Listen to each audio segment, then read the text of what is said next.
friends, this is Vandana Sehgal. I am an author and a book writing coach. For a while, I have been making videos that could help you in writing, promoting, or selling your books. But this time, I'm starting with an exciting project called the First Paragraph Project. Under this, I have selected 5 books from different genres like literary, memoir, autofiction, reflective, and non-fiction writing. There will be 5 series of videos and each one will revolve around the theme of the promise an opening line and paragraph makes to the reader. The first book I have chosen for my series, The First Paragraph Project, is Poor by Katriona O Sulllivan. This book was given to me by another friend who knows that I love reading memoirs and non-fiction books. To give you an idea about this book, if you haven't read it, this is the story of author's difficult childhood and her fight with drugs. She was born to parents who were drug addicts. She and her siblings were always surrounded by needles and drugs. Her mom never had the time to teach her how to clean herself. And then came a teacher to her rescue. The teacher taught her how to clean herself and also provided her with clean set of clothes, which Katriona used to change in the school every morning. The author became pregnant at a very young age. She was teenager that time when her father refused to give shelter to her just because she became pregnant. Later on, she had to take care of the young child and she herself was not even 18. After the delivery, she got addicted to drugs and was trying to quit many times, but she failed. But then came a point when finally she got a hope and determination to change her life. She joined a school and managed to become a psychologist. Now she's an author, storyteller, and an inspirational speaker. So let's understand if the opening line and the opening paragraph of Poor by Katriona O Sulllivan has stood up to the promise. Can a memoir hook the reader without a conflict, drama, or shock? This book has done it. The best way to know how you feel about the first line and first paragraph of this book, I would suggest you close your eyes. In a while, I will read those lines and I would like you to try what kind of feelings come to you. The best line, best paragraph, or the best story is the one that immediately connects with you emotionally. So let's begin. Let me read the lines from the book, The Poor. There are memories I want to keep. Memories I'm happy to talk about. Sitting in the rear seat of my dad's green Katriona in the summer, looking at the back of his head, his mop of curls. Window down, his brown arm resting on the door with a cigarette between his fingers. The way the rushing air hits my face like a fan and my hair whips against my cheeks. My dad's tapes are playing. My whole family are singing. My dad's gold ring tapping against the metal. So my friends, how did you feel listening to these lines? When I read the first line, it made me curious and it took me into a reflective mode. I have memories that I want to keep. Those are the most precious ones. The day I graduated, the day I received my first salary, the check I received, my first promotion, and many other beautiful memories with my friends, family, and colleagues. While there are some memories that I absolutely cherish, there are few that I don't want to recall or even associate with them. I want to believe that those things never happened. The line written by Katriona, the memories I want to keep, is so true for each one of us. We all want to erase some memories, then There are others that we want to keep close to our heart and never let them go. So, if I have to say what I feel, I can say three words: I felt warmth, safety, and nostalgia. And I wonder, why does the author want to keep these memories? And I want to know, what memories does she not want to keep? Would I like to continue reading this book? Yes, that's a big yes for me. Not because something dramatic has happened, because something dramatic is implied in these lines. These lines generate curiosity for me. The very first line creates a hidden question. These memories I want to keep. The reader immediately wonders, what memories do you want to keep? Then the second sentence deepens that question. Again, the opposite is implied. There must be memories she's not happy to talk about. The opening isn't creating curiosity through mystery, it is creating curiosity through the omission of that. Readers often become interested because of what a reader chooses not to say.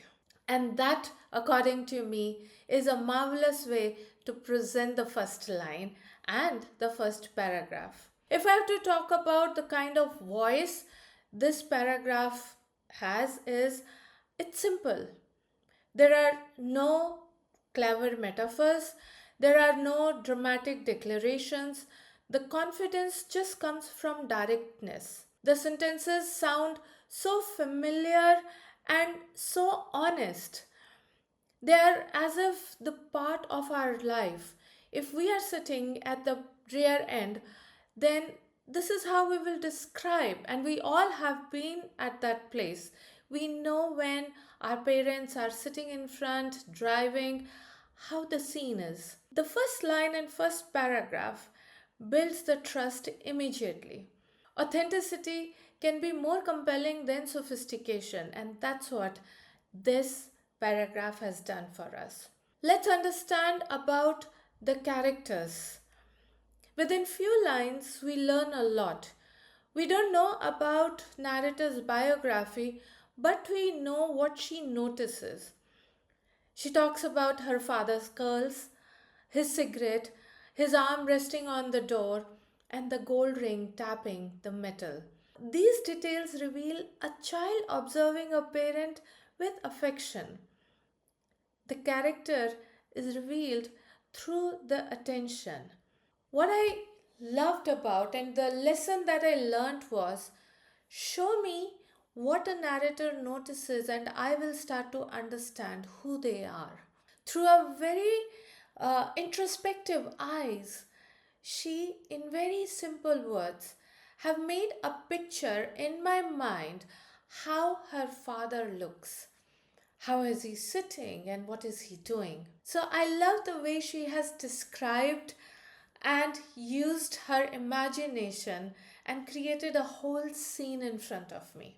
The stakes in this paragraph and the first line is more of emotional rather than narrative. Nobody is in danger. There is nothing dramatic happening, but the first two sentences suggest a deep loss. The reader can sense that this memory matters because something about is gone. Something has happened. She has lost something major. There is an emotional stake before the plot comes into the picture.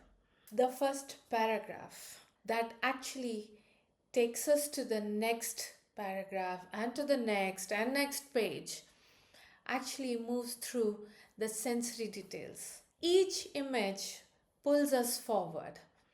The curls, the cigarette, the wind, the singing, the family, the ring. The writing actually accumulates so many feelings. We are not moving through the events, but we are moving through memory.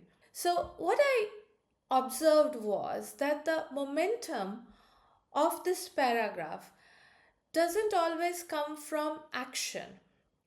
Sometimes it just comes from accumulating the details. So let's talk about what really worked in these few lines. My observation says the specific details that are provided in those lines.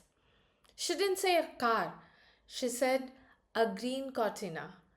She didn't just say jewelry, she specified a gold ring tapping against metal. So these specific things create a reality, and they also create some sensory experiences.